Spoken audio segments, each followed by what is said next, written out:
In 2015, Donald Trump came down that escalator and changed American politics forever.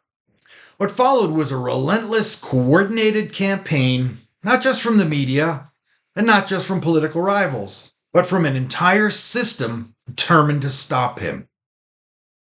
This is a series of videos not about defending Trump, but it's about exposing the attacks, the lies, the setups, the investigations, and the smear campaigns, and showing you, step by step, how the left tried to take down a president before he ever took office. I will be the greatest jobs president that God ever created. I tell you that. I can tell you some of the candidates they went in, they didn't know the air conditioner didn't work. They sweated like dogs. They didn't know the room was too big because they didn't have anybody there. How are they going to beat ISIS? I don't think it's going to happen. When Mexico sends its people, they're not sending their best. They're sending people that have lots of problems, and they're bringing those problems with us. They're bringing drugs, they're bringing crime, they're rapists, and some, I assume, are good people. I don't need anybody's money. It's nice. I don't need anybody's money. I'm using my own money. I'm not using the lobbyists. I'm not using donors. I don't care. I'm really rich. I'll show you that in a second. I will build a great, great wall on our southern border, and I will have Mexico pay for that wall. Secretary Kerry, that has absolutely no concept of negotiation, then goes into a bicycle race at 72 years old and falls and breaks his leg. I won't be doing that.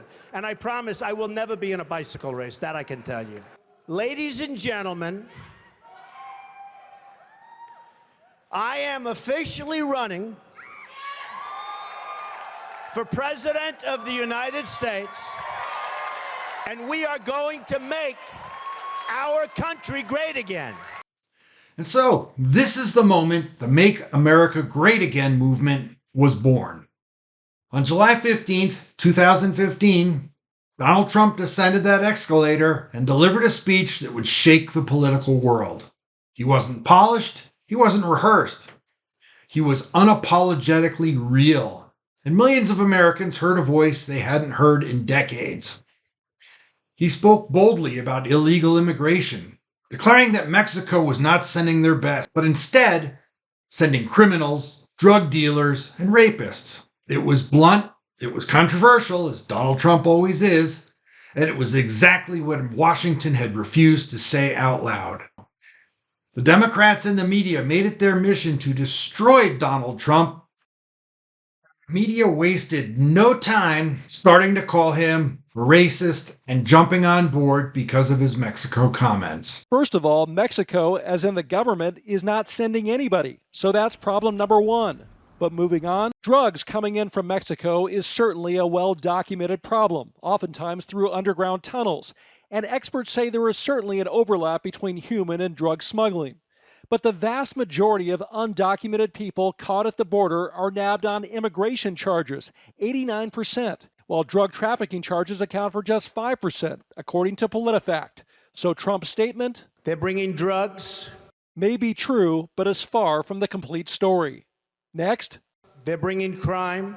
Keeping him honest, this is not a fair generalization, and there are many data points, as the Washington Post reported, shredding that notion. The Post cited numerous studies, including one from Northwestern University, that concluded there's essentially no correlation between immigrants and violent crime. And on this other highly inflammatory remark, they're rapists. The data doesn't at all support this categorical statement that undocumented immigrants from Mexico are responsible for large numbers of rapes. Why did you have to say they were rapists? When presented with contrary facts, Trump didn't back down when speaking with CNN's Don Lemon. Somebody's doing the raping, Don. Somebody's doing the, you're saying it's women being raped. Well, who's doing the raping? It's worth pointing out that when making these generalizations, Trump has always followed up Mexico is smart. With comments like this. I like Mexico. I love the Mexican people. I do business with the Mexican people. Well, these comments on Mexico may be hurting Donald Trump with Univision, NBC, and now, of course, Macy's, but they don't seem to be hurting Donald Trump with the voters, at least not at this point. But if past behavior is a future predictor of current behavior, then maybe no one can be too surprised by Donald Trump. After all, he went after Obama on that birth certificate issue, even though he was presented with facts all day long to the contrary. Perhaps he's doing the same thing now.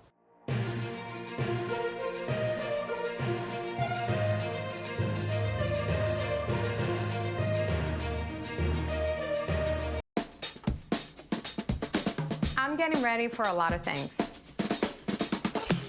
A lot of things. It's spring, so we're starting to get the gardens ready, and my tomatoes are legendary here in my own neighborhood. My daughter is about to start kindergarten next year, and so we're moving just so she can belong to a better school. Mi hermano y yo estamos empezando un primer negocio. After 5 years of raising my children, I am now going back to work. Every day we're trying to get more ready and more prepared. The baby boy coming your way. Right now I'm applying for jobs. It's a look into what the real world will look like after college. I'm getting married this summer to someone I really care about. I'm gonna be in the play and I'm gonna be in a fish costume. From little tiny fishes. I'm getting ready to retire soon. Retirement means reinventing yourself in many ways. Well, we've been doing a lot of home renovations. But most importantly, we really just want to teach our dog to quit eating the trash. And so we have high hopes for 2015 that that's going to happen. I've started a new career recently. This is a fifth-generation company, which means a lot to me. This country was founded on hard work, and it really feels good to be a part of that. I'm getting ready to do something too. I'm running for president. Americans have fought their way back from tough economic times, but the deck is still stacked in favor of those at the top. Everyday Americans need a champion, and I want to be that champion. So you can do more than just get by. You can get ahead and stay ahead, because when families are strong, America is strong. So I'm hitting the road to earn your vote, because it's your time. And I hope you'll join me on this journey.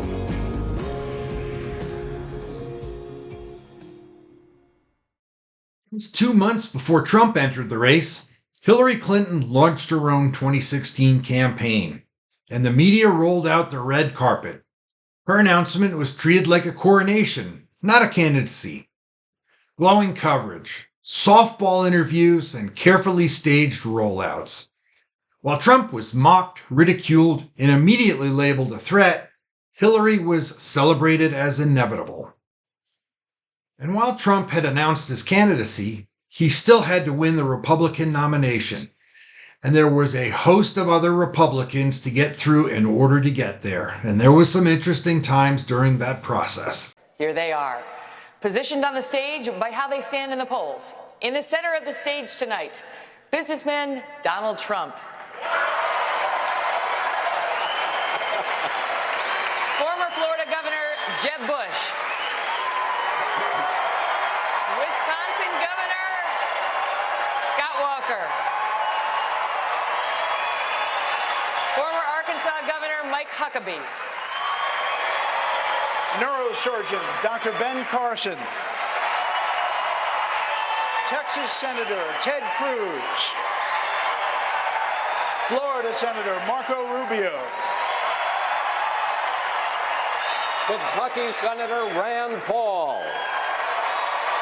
New Jersey Governor Chris Christie.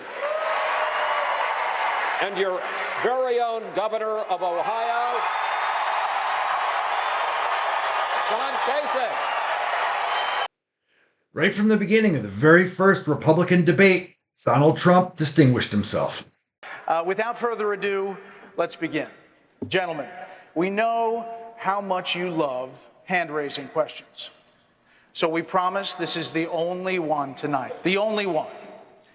Is there anyone on stage, and can I see hands, who is unwilling tonight to pledge your support to the eventual nominee of the Republican Party and pledge to not run an independent campaign against that person.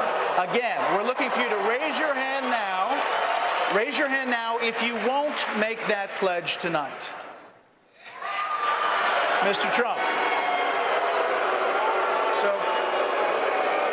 Mr. Trump, to be clear, you're standing on a Republican primary debate. I fully understand. The place where the RNC will give the nominee the nod. I fully understand. And that experts say an independent run would almost certainly hand the race over to Democrats and likely another Clinton. You can't say tonight that you can make that pledge. I cannot say. I have to respect the person that if it's not me, the person that wins. If I do win and I'm leading by quite a bit, that's what I want to do. I can totally make that pledge. If I'm the nominee, I will pledge I will not run as an independent. But and I am discussing it with everybody, but I'm talking about a lot of leverage. We want to win, and we will win. But I want to win as the Republican. I want to run as the Republican nominee. So tonight you can't say if another one of these... This is what's wrong. I mean, This is what's wrong.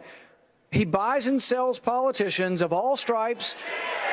He's already, Dr. Paul. hey, look, he's already hedging his bet on the Clintons, okay? So if he doesn't run as a Republican, maybe he supports Clinton or maybe runs as an independent. Okay. But I'd say that he's already hedging his bets because he's used to buying politicians. Well, I've given him plenty of money. Just to be clear, you can't make the, we're going to move on. You're not going to make the pledge tonight. I will not make the pledge at this time. Okay. All right. Almost immediately, you could see the difference between how these media, who are all conservatives, or supposedly conservatives, treated Donald Trump by looking at the questions they asked the other candidates, and then the doozy they asked Donald Trump. Gentlemen, our first round of questions is on the subject of electability in the general election. And we start tonight with you, Dr. Carson. You are a successful neurosurgeon, but you admit that you have had to study up when it comes to foreign policy, saying there's a lot to learn. Your critics say that your inexperience shows. You suggested that the Baltic states are not a part of NATO, and just months ago you were unfamiliar with the major political parties and government in Israel. And domestically, you thought Alan Greenspan had been Treasury Secretary instead of Federal Reserve Chair. Aren't these basic mistakes, and don't they raise legitimate questions about whether you are ready to be president? Governor Bush, you have insisted that you're your own man. You say you have a life experience uniquely your own, not your father's, not your brother's. But there are several opponents on this stage who get big applause lines in early voting states with this line, quote, "The last thing the country needs is another Bush in the Oval Office." So do you understand the real concern in this country about dynastic politics? Mr. Trump, one of the things people love about you is you speak your mind and you don't use a politician's filter. However, that is not without its downsides, in particular when it comes to women. You've called women you don't like fat pigs, dogs, slobs, and disgusting animals. Your Twitter account... Only Rosie O'Donnell. No, it wasn't.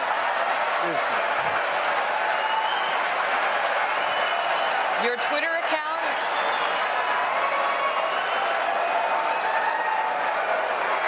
Thank you.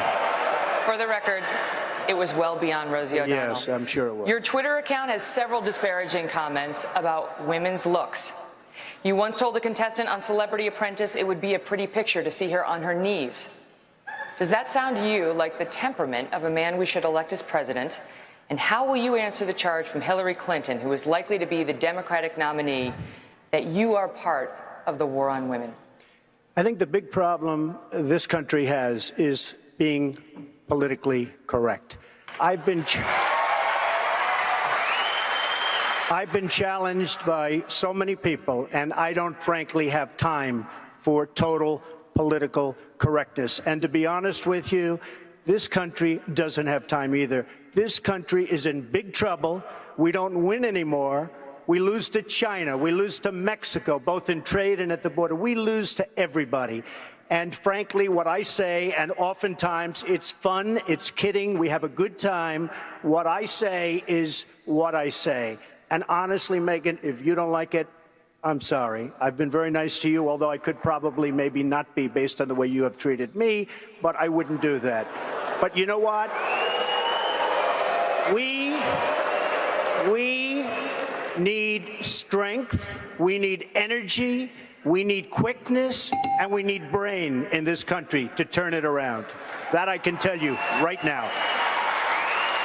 When the dust had all settled, it became clear that Donald Trump was the winner of that debate. Although the Democrats started to pile on and the media piled on, saying that Donald Trump had lost the debate based on some of the things that he said. I understand why Donald Trump's upset with the moderators. They put him on the defensive from the very beginning, but I think it's going to hurt him. The real story is the collapse of Trump in this debate. The real story, though, was that the silent majority kind of liked what Donald Trump had to say. And anything that the media and the politicians had to say wasn't really treated with much substance. The second debate was fun because Donald Trump and those opposing him really started to come after each other. And there was some entertaining moments. Mr. Trump? Well, first of all, Rand Paul shouldn't even be on this stage. He's number 11. He's got 1% in the polls. And how he got up here, there's far too many people. Anyway. As for Governor Bush, in addition to the fact that he's an outsider, one of the reasons Mr. Trump is a frontrunner, Republican voters say, is because they like the fact that he is not bought and paid for by wealthy donors. Mr. Trump has repeatedly said that the $100 million you've raised for your campaign makes you a puppet for your donors. Are you? No, absolutely not. The one guy that had some special interest that I know of that tried to get me to change my views on something that was generous and gave me money was Donald Trump. He wanted casino gambling in Florida. I did want Yes, you did. Totally false. You wanted it, and you didn't get it because I was it. opposed to casino gambling before, during, and after. And that's not, I'm not going to be bought by anybody. I promise, if I wanted it, I would have gotten it. No way, man. Believe me. Nope. I know my people. Not even possible. I know my people. I'm going to do the right thing. You got, according to your to what you said on one of the talk shows, you got Hillary Clinton to go to your wedding because you gave her money. Maybe it works for Hillary Clinton. It doesn't work for anybody on this stage. I was a businessman. I got along with Clinton. I got along with everybody. That was my job, to get along with people. But the simple fact is... Excuse me. 1 second. No. I didn't want to... Fact is, Donald, you cannot take... More energy tonight. I like that. Look. I was asked the question. I didn't want... It was my obligation as a businessman to my family, to my company, to my employees, to get along with all politicians. I got along with all of them. And I did a damn good job in doing it. Go ahead. So, he supports Pelosi. He supports Schumer. He supports Clinton. Ms. Fiorina, I do want to ask you about this. In an interview last week in Rolling Stone magazine, Donald Trump said the following about you, quote, "Look at that face. Would anyone vote for that? Can you imagine that, the face of our next president?" Mr. Trump later said he was talking about your persona, not your appearance. Please feel free to respond what you think about his persona. You know, it's interesting to me. Mr. Trump said that he heard Mr. Bush very clearly and what Mr. Bush said. I think women all over this country heard very clearly what Mr. Trump said.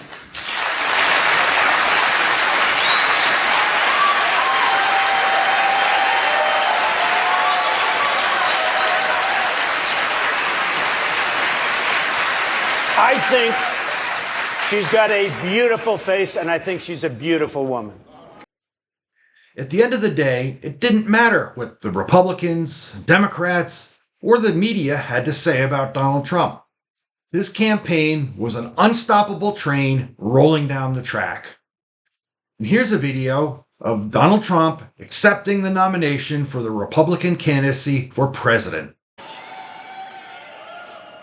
Friends, delegates, and fellow Americans, I humbly and gratefully accept your nomination for the presidency of the United States.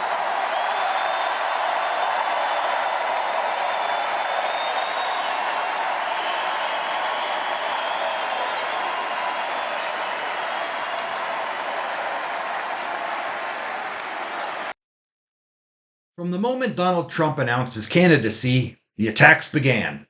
from the media, political elite, and the left. But as the dust settled from that golden escalator moment, one thing became clear. Trump wasn't just running for president, he was taking on the entire system. And standing across from him, the establishment's hand-picked candidate, Hillary Clinton. In the next episode, we're going to dive into that battle that defined 2016, Trump versus Clinton, and the war of words, scandals, and political landmines that made it one of the most brutal showdowns in modern history. Thanks for watching.